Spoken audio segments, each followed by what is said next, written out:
rocket, spotlight, helix, follow. The DJI Flip is here, and DJI has said that it's an all-in-one vlog camera drone that even beginners can easily get to grips with. This is bigger than I thought it was going to be.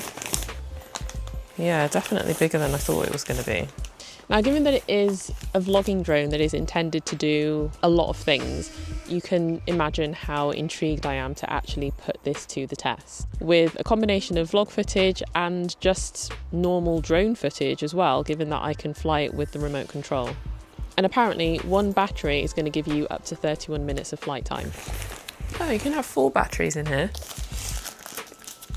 Looks like. Given that it comes in under 249 grams, I've got a little bit of freedom here in the UK as to where I can fly it, kind of like the mini series of drones and the DJI Neo. Yeah, that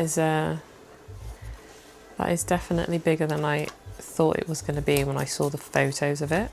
I thought it was roughly going to be about the same size of the Neo, but as you can see, it's quite a bit bigger. But one of the biggest things that I'm actually really interested to see is the video quality, because it has a 1/1.3 inch CMOS sensor with an f1.7 aperture, and it shoots up to 4K 100 FPS. But they're all the specs you're going to get from me, because you can see the full specs list on the website. I want to get out and fly this thing and see if I can actually put a vlog together with the DJI Flip. I just want to also hear how loud it is, so yeah.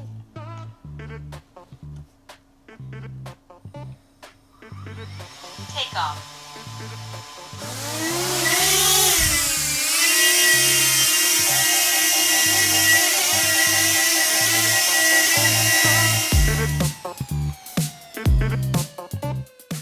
I'm keen to see what the video quality looks like with the Flip compared to the Pocket 3, which I'm filming on at the moment, because when I was just in my office there, the quality looked pretty good.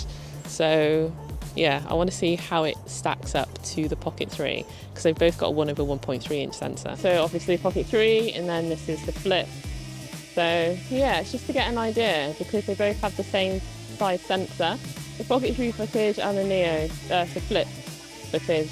And now, I'm just going to have it follow me for a little bit. All right.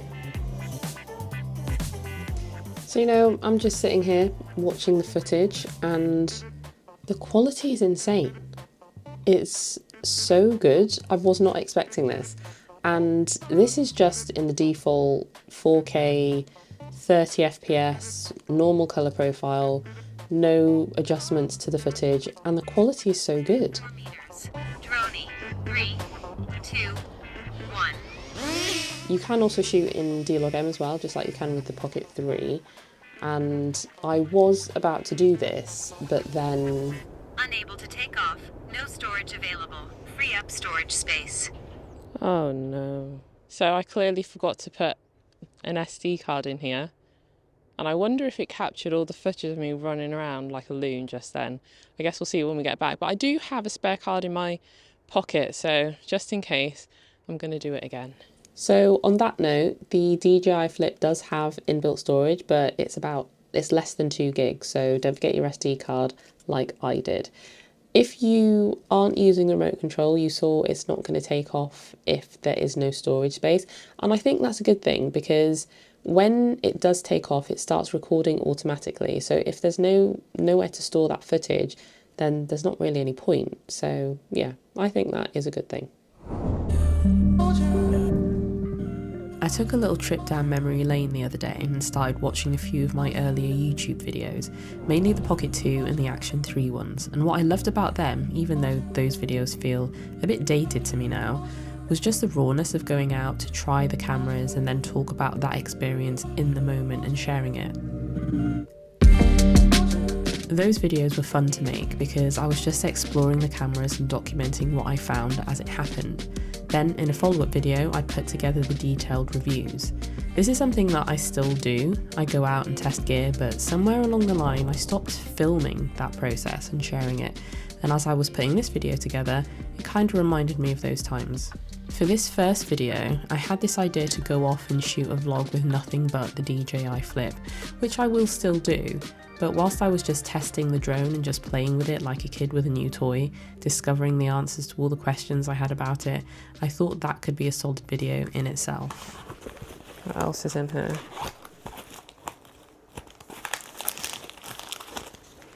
The little screwdriver, some spare props, USB-C cable, manual, that's it.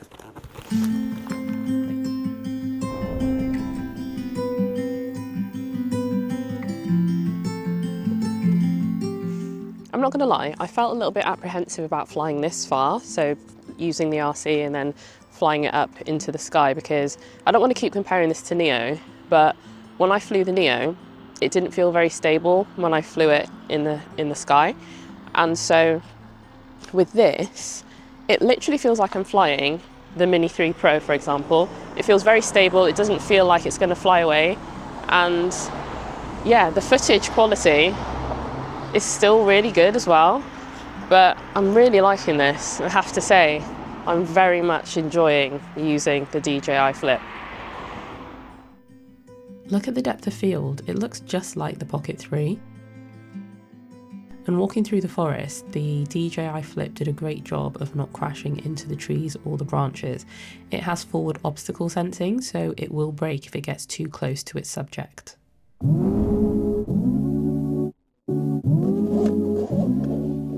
One thing to be aware of is that if you use the remote control and you change your settings, when you then fly the drone without the remote, so you're just flying it on its own, those settings from the remote don't sync across to the drone. So if you do actually want to change your settings, then you need to use the phone app. Oh. I can't change my frame rate.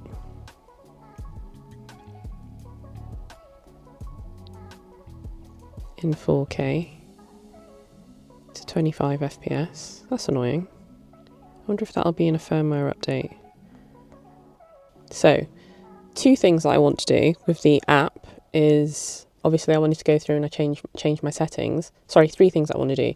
Change my settings, and then also try the drone with audio. So there are two ways that you can do it, either just by using the phone or by using the DJI Mic 2 like I've got at the moment. So that's something that I want to try, and I'm going to do that when I get out and obviously fly it. So app recording, and then set the noise reduction level to natural or pure. So natural reduces propeller noise while preserving ambient sound suitable for relatively quiet environments. Pure preserves only human voice suitable for noisy environments. It's pretty quiet today. It's always quiet here. There's never any like major traffic. So I'm going to do natural and see how that sounds. So I know it's possible to use the DJI Mic 2 with the Flip, but I also wanted to try it with the Mini as well, the DJI Mic Mini, so I brought that with me. And I wanted to try it both. So the DJI Mic 2, I've got obviously the transmitter and I've also got the receiver. So I want to see if it works when the receiver is connected to the phone and hear if there's any difference in the audio quality. Because normally when you connect the DJI Mic 2 to the phone via Bluetooth, the audio doesn't sound great. Whereas if you connect it with a receiver, it sounds so much better. So I want to know if that's also the case with the Flip, and if it is even possible to use it with the receiver anyway, with the DJI Flip. I think this might be the audio from the DJI Mic 2. And if it is, this is what the audio is sounding like. It's in the natural noise reduction, so it's really quiet here, there's no traffic or anything, and so this is hopefully the DJI Mic 2 connected via Bluetooth. This is what the audio sounds like with the DJI Mic 2 with the receiver plugged into the phone, and hopefully it sounds better than it did when it just had the Bluetooth connection. I'm really hoping it does. So we shall see. So this is with the DJI Mic Mini now, also connected via Bluetooth, and I'm guessing it's going to sound pretty much like the DJI Mic 2 because they both sound the same when it comes to the Bluetooth connection. But yeah, this is the DJI Mic Mini connected via Bluetooth, and now I'm actually going to disconnect the Bluetooth so that you can hear what it would sound like if you were to just record the audio from your phone. Okay, I can see the audio level. So this is now coming from my mobile phone. I've disconnected the Mic Mini from Bluetooth, and this is how the audio sounds. Do you know what? The other thing that I could try, because my Ray-Ban Metas were connecting to my phone, because obviously you have the microphone. I want to hear what that microphone sounds like as well. So let me just quickly connect that back up. Okay, that is obviously from my Ray-Ban Metas. So yeah, I was just tapping the microphone on my phone to see if you could see the audio level from my phone, but it's not, it's from my glasses. So this is what the audio sounds like from my Ray-Ban Meta smart glasses if you were to just use your Ray-Ban Metas. And I can actually hear the obstacle warning in here as well. So that just gives you a good idea. There's actually one more thing that I want to try with the audio, because earlier in the video I did the comparison with the Flip and the Pocket 3, and I was recording the audio on the Pocket 3 and I had the voice isolation in Final Cut Pro set to 50%, and it drowned out most of the drone sound, especially when I went further away from the drone.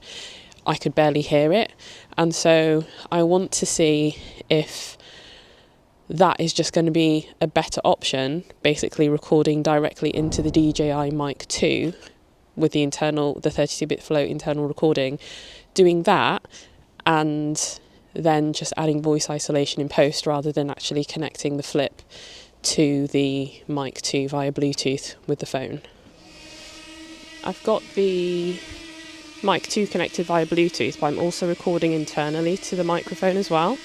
So when I get back home, I'm going to hear what it sounds like when I add the voice isolation in Final Cut Pro, and hear and see whether you can still hear the drone when I add the voice cancellation, and how it sounds in comparison to the DJI Mic 2 connected via Bluetooth.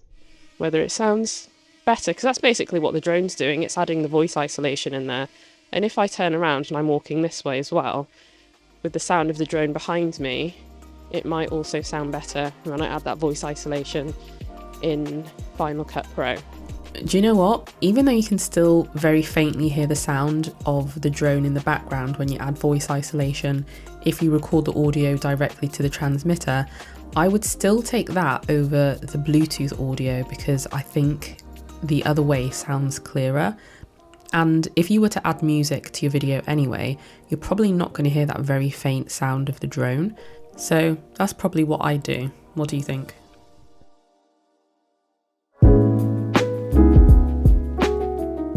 If you get in the DJI Flip because you know you want to shoot vertically, then even though the camera doesn't flip vertically, so unlike the Mini 3 Pro or the Mini 4 Pro, it stays horizontal, but it will use the whole sensor to crop into a 9:16 aspect ratio.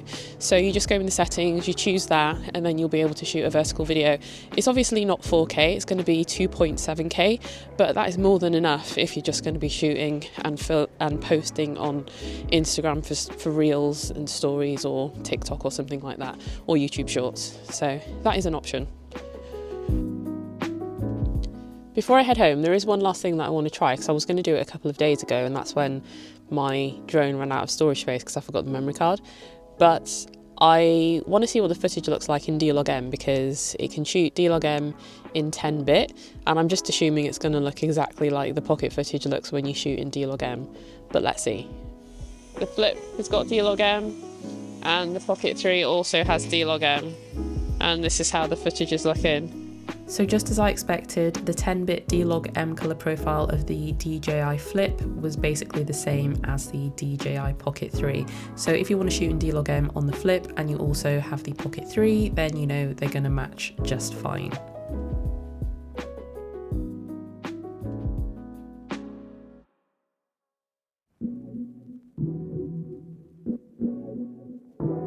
So even though I do want to go out and shoot a vlog using DJI Flip, I think I will still pair it with the Pocket 3 because the footage looks seamless, and there are going to be times I know when I just want no faff when I'm shooting the talking head, so that's where the Pocket 3 is going to come in for sure. And in the next video, hopefully, I'm going to take the DJI Flip out at night so that I can check out that dual native ISO feature that it has. See you on the next one.